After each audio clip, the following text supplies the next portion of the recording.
اللہ کے کلام کے ساتھ 24 گھنٹے رہتے ہیں. یہ میں اپنے طرف سے نہیں کہہ رہا ہوں. سیدنا عثمان ابن عفان کا مشہور ایک بات ہے کہ سیدنا عثمان کے پاس کوئی بندہ آیا. سیدنا عثمان نے ان کی طرف دیکھا اور منہ موڑا اور فرمایا کہ ما بال الناس، کہ لوگوں کو کیا ہو گیا ہے، یرش الزنا من وجوہی، کہ ان کے چہروں سے زنا ٹپک رہا ہے. اب سیدنا عثمان کے پاس علم غیب تو نہیں تھا، یہ تو اللہ کے لیے خاص ہے، لیکن اللہ نے یہ نور اور مومن کی فراست تو دی ہے نا. ان کے چہرے سے ان کو اندازہ ہوا کہ انتہائی گٹھیا قسم کا آدمی ہے، خطرناک قسم کا آدمی ہے. ان سے رہا نہیں. اس نے کہا لوگوں کو کیا ہو گیا ہے کہ ان کے چہروں سے زنا ٹپک رہا ہے. اور بعد میں معلوم ہوا کہ وہ بندہ انتہائی خطرناک قسم کا آدمی تھا. اس کے 24 گھنٹے ہی نکاحوں گزرتے. تو میں عرض کر رہا تھا کہ اللہ رب العالمین نے جو جنت کے کھانے کا وعدہ فرمایا ہے تو اس میں سے دنیا کے اندر بھی رزق ملتا ہے. نماز کی سب سے بڑی برکت اور فضیلت یہ ہے کہ کوئی بندہ اگر نماز کا پابند ہو تو اللہ رب العالمین اس کو رزق وسیع نصیب فرماتے ہیں. اس کے رزق میں برکت ہوتی ہے. وہ ایک وقت کا کھانا 3 لوگوں کے لیے پکائے تو وہ 5 لوگ کھائے، 10 لوگ کھائے. یہ مدرسے میں جتنا کھانا بنتا ہے، آپ کا کیا خیال ہے اگر کسی محلے میں یہ کھانا بن جائے، اس سے اتنے بچے یا اتنے سارے لوگ کھانا کھا سکیں گے؟ نہیں، اتنے برکت نہیں ہوتی اس میں.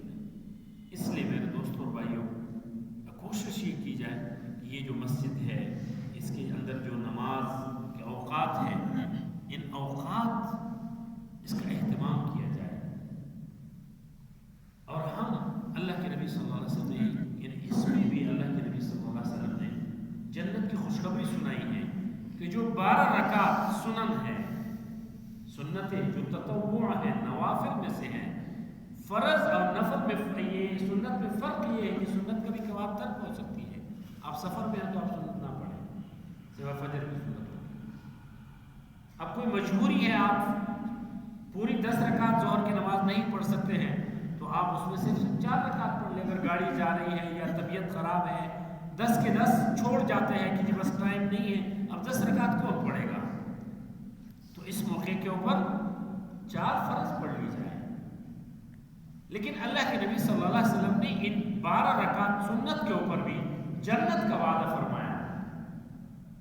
من صلی للہ فی 12 رکعت، کہ جو اللہ رب العالمین کے لیے 12 رکعت 24 گھنٹوں میں پڑھ لے گا،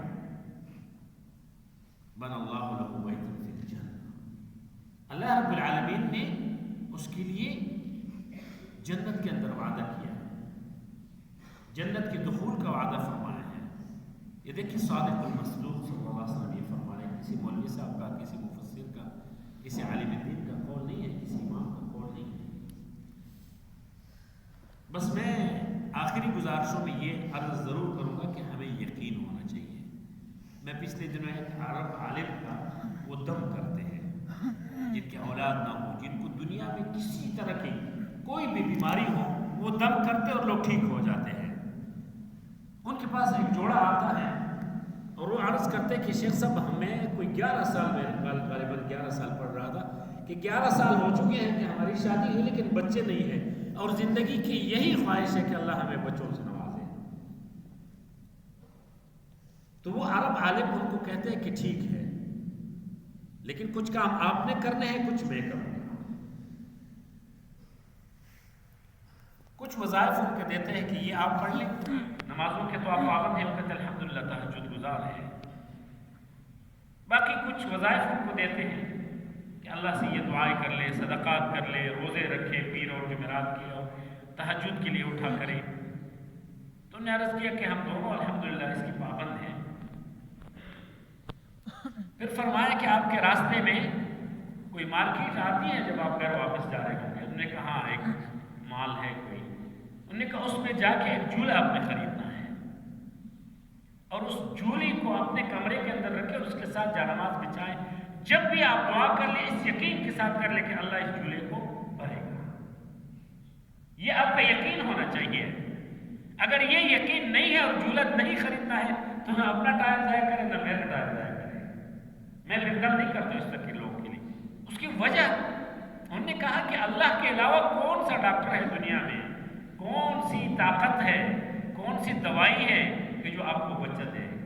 میں بھی اللہ سے مانگوں گا، اللہ سے آپ بھی مانگیں، یہ وظائف کر لیں، لیکن اس یقین کے ساتھ مانگیں کہ یہ جھولا جو ہے یہ اللہ رب العالمین نے ہی بننا ہے۔ ہمارے یہاں تو بے شمار خدا ہے، نعوذ باللہ، ہر مردہ الگ سے اپنی جگہ پر ایک خدا بنایا گیا ہے، نعوذ باللہ من ذالک۔ ہر بزرگ کو الگ خدا بنایا ہے، ہر شخصیت کو الگ۔ اللہ رب العالمین ایک ہے، وحدہ لا شریک ہے، اسی سے مانگا جائے۔ تو اس یقین کے ساتھ انہوں نے دم کیا، انہوں نے دعائیں کی، اور اگلے مہینے میں جب ان کو جس تاریخ کو بلایا گیا تھا، وہ جب آ رہے تھے تو آ کے شیخ صاحب کے سامنے انہوں نے مٹھائی کا ڈبہ رکھا کہ اللہ رب العالمین نے ہمیں 11 سال کے بعد اللہ نے ہمیں امید دلائی ہے۔ یہ کیا بات کیا ہے؟ یقین۔ ہمیں یہ یقین ہونا چاہیے کہ ہم جب ہم اپنے گھر سے نکلتے ہیں، اللہ کے نبی صلی اللہ علیہ وسلم نے فرمایا، شاید آج تک ہمارے علم میں یہ حدیث نہیں تھی، یا یاد نہیں تھی، یا یاد ہو کے بھول گئی تھی، مستحضر کر لے اس کو کہ جب میں اپنے کمرے سے وضو کر کے، کئی فقہا کو آپ دیکھیں، کئی صلحاء کو آپ دیکھیں، کئی سلف صالحین کو آپ دیکھیں، ان کی زندگیوں کو پڑھ لیں، وہ کبھی آپ کو مسجد میں ان کی زندگی کے بارے میں آپ نے نہیں دیکھا ہوگا کہ فلان شیخ جو ہے اس نے مسجد میں وضو کیا ہے۔ اس کی وجہ کیا ہے؟ اس حدیث کے روح میں، اس حدیث کی روشنی میں وہ کیا کرتے ہیں کہ اپنے گھر سے وضو کرتے ہیں تاکہ ہمیں جب ہم ایک قدم لیں اس پہ بھی اجر ملے، اور اللہ کے نبی کی اس حدیث کی زمرے میں آ جائے کہ جس نے اپنے گھر سے وضو کر لیا اور پھر مسجد کی طرف آیا تو ایک قدم کے اوپر نیکی بھی ہے، ایک قدم کے اوپر گناہ بھی معاف ہے، اور ایک قدم کے اوپر درجہ بھی بلندی ہے، اور پھر اللہ کا یہ وعدہ کہ اللہ نے اس کے لیے جنت کے اندر گھر بھی بنایا، اور اللہ نے اس کے لیے جنت کے اندر کھانے کا بھی انتظام کیا۔ ہم اپنے کمرے سے، اپنے ہاسٹل سے، اپنے گھر سے وضو کر کے آ جائیں، مسجد کا پانی بھی کم خرچ ہوگا، مسجد کے اوپر بل بھی کم ہی آئے گا، اور ہم سنت کے اوپر عمل بھی کریں گے، لیکن یقین کے ساتھ، اس ایمان کے ساتھ۔ اور میں آپ سے خصوصی عرض کروں گا، جو ہمارے طالب علم بھائی ہیں، اس پورے علاقے کے لوگوں کا آپ کے اوپر حق ہے، تکبیر فوت نہیں ہونی چاہیے، ہمیں نماز کا انتظار کرنا چاہیے، نماز ہمارے انتظار نہ کرے۔ آذان 15-20 منٹ پہلے اس لیے ہوتی ہیں کہ ہم مسجد کی طرف آ جائیں، اور مسجد پہلے آ کے 2 رکعت تحیۃ المسجد کے بارے میں ایک جگہ پڑھ رہا تھا۔ یہ تحیۃ المسجد جو ہے،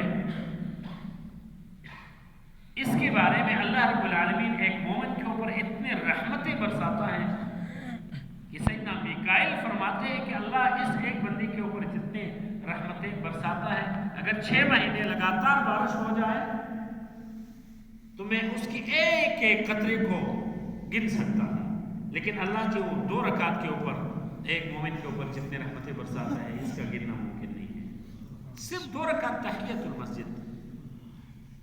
امام ابن باز رحمۃ اللہ علیہ سے کسی نے پوچھا کہ ان 2 رکعت کے اندر ہم اور بھی کچھ اضافہ کر سکتے ہیں، تو انہوں نے فرمایا کہ ہاں بالکل، آپ مسجد آ جائیں تو ان 2 رکعت کے اندر تحیۃ المسجد یعنی شکرانے مسجد کی نماز، تحیۃ الوضو جو ابھی وضو بنائے ہیں اس کی نماز، اس کے اندر صلاۃ حاجت 2 رکعت کی نیت کر لی، صلاۃ شکرانہ کی نیت کر لی کہ اللہ پورا دن گزر گیا، کوئی موٹر سائیکل کے ساتھ ٹکرا گیا، کوئی چھت سے گرا، کسی کے اوپر چھت گرا، کوئی مر گیا، کوئی کیا ہوا، کوئی بے ایمان ہوا، صبح مومن تھا اور شام کو اس نے ایمان چھوڑ دیا، اور کتنے شکر ہے جو ہم نہیں ادا کر سکتے ہیں، اور ساری چیزوں کو اپنے ذہن میں لائیں، اس میں 2 رکعت شکرانے کا بھی ادائیگی کر لیں۔ اور پھر ہم محتاج رہتے ہیں ہمیشہ، طالب علم ہے تو وہ فراغت کے محتاج ہے، کوئی فقیر ہے تو غنا کے محتاج ہے، کوئی بھی اولاد ہے تو اولاد کے محتاج ہے، کوئی بیمار ہے تو صحت کا محتاج ہے، مطلب کون سی حاجت نہیں ہے کہ جو اللہ سے، تو اس کے لیے 2 رکعت نیت اس کے اندر کر لے، 2 رکعت صلاۃ حاجت، ان 2 رکعت کے اوپر آپ کو 10 رکعت کا اجر ملے گا، اور اللہ کا نظام پھر یہ ہے کہ وہ ایک نیکی کے اوپر 10 نیکیوں کا اجر دیتا ہے، تو 10 رکعت کے آپ کو روزانہ 100 رکعت کا اجر ملے گا، تو اللہ سے کوئی حساب تو نہیں رکھ سکتا۔ اس لیے میری عرض یہ ہے کہ ہم کوشش یہ کر لیں کہ ہماری تکبیر اولیٰ جو ہے فوت نہ ہو۔ عبداللہ ابن مبارک رحمۃ اللہ علیہ ایک بہت بڑے عالم گزرے ہیں، بہت بڑی ولی گزرے ہیں زمانے کے، وہ فرماتے ہیں کہ من تہاونا بالنوافل، جس نے نوافل کے اندر کاہلی اور کوتاہی سے کام لیا، اس کی سنتوں کے اوپر اثر ہوگا. تہاون بالسنن، اس کی سنتوں کے اندر فرق آئے گا. یعنی نوافل کا اہتمام کرے گا تو پہلے مسجد آئے گا نا، جب 2 رکعت نفل پڑھے گا تو پھر 4 رکعت سنت بھی پڑھ لے گا.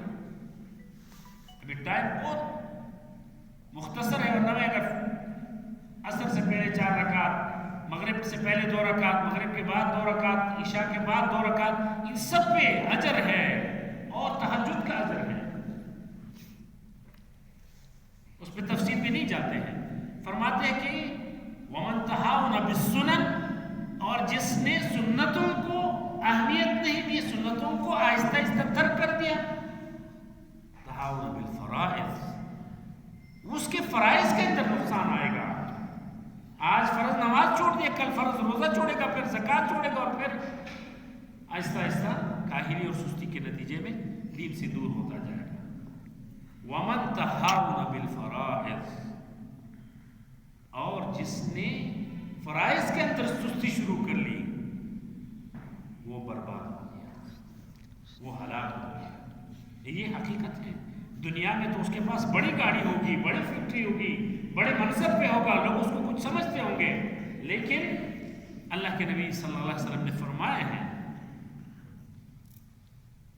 کہ جس نے نماز قائم کی فقط اقام الدین، در حقیقت اس نے دین کو قائم کر دیا. یعنی یہ مین ستون ہے اس دین کا.